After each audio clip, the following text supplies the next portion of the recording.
Hey guys, every so often I like to give a little talk on what really is the foundation of this breath work. There's two words, purity and unity. There's a lot of different meanings of purity. Um, there's purity as far as biblical virginity, that kind of thing. There's purity as far as pure water, pure gold, pure silver. And what obviously essentially it means is getting rid of the additives, the extras that are in these things. There's the story in Scripture of the silversmith burning off the dross until he can see his own reflection in the pure silver. Well, what I learned through all this breath work is purity is also a matter of how we respond to life. I said in several of my videos that I used to have a really bad problem with anger and short temper and all that kind of stuff. And what that did was it took a small argument and turned it into a big argument. It took a discussion and turned it into an argument.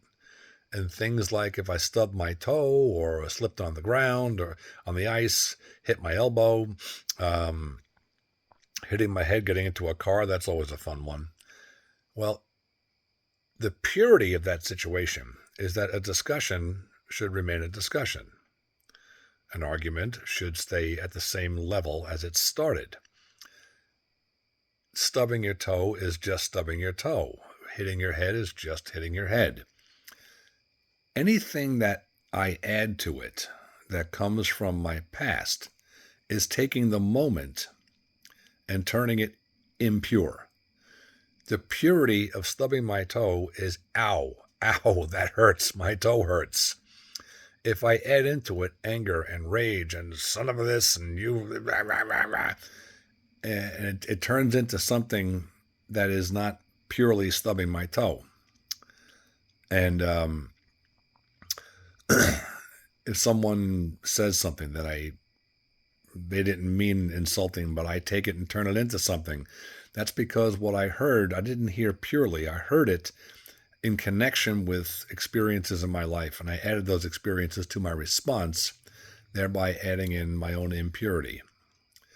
That's not always a bad thing. I mean, even when we're making a loaf of bread, we add in yeast, right? But when you're adding stuff in that is destructive,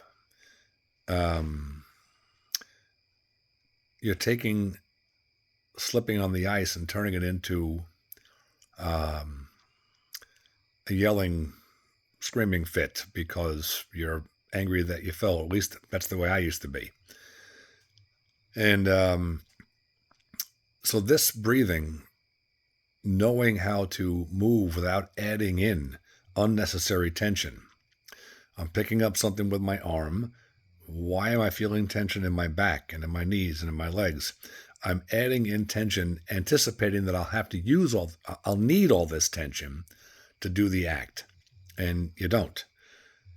When you replace that tension with breath, you can actually respond to whatever needs to be done, the act that needs to be done, or the thing that happened to you without all that old trauma, that old stuff.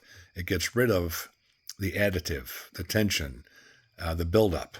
And now you can respond to life as it happens and in what happened, not what you turned it into. The other thing is unity.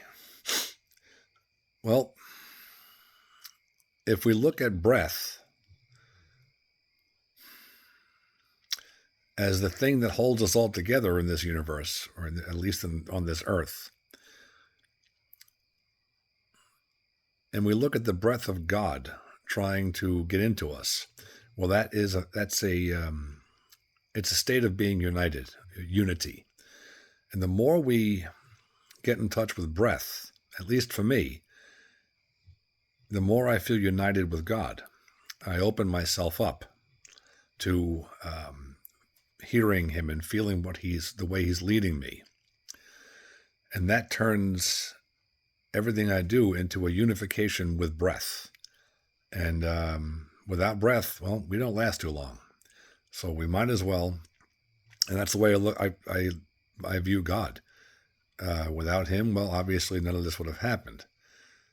So all this breath work, when I unify breathing with lifting or pushing or pulling or getting out of a chair, or the way I deal with somebody and how they deal with me, when I add in breath, I bring purity and a connection to God into the conversation, the situation, or whatever it is. Hope that helps, and I'll have more shorts out tomorrow. Have a great night.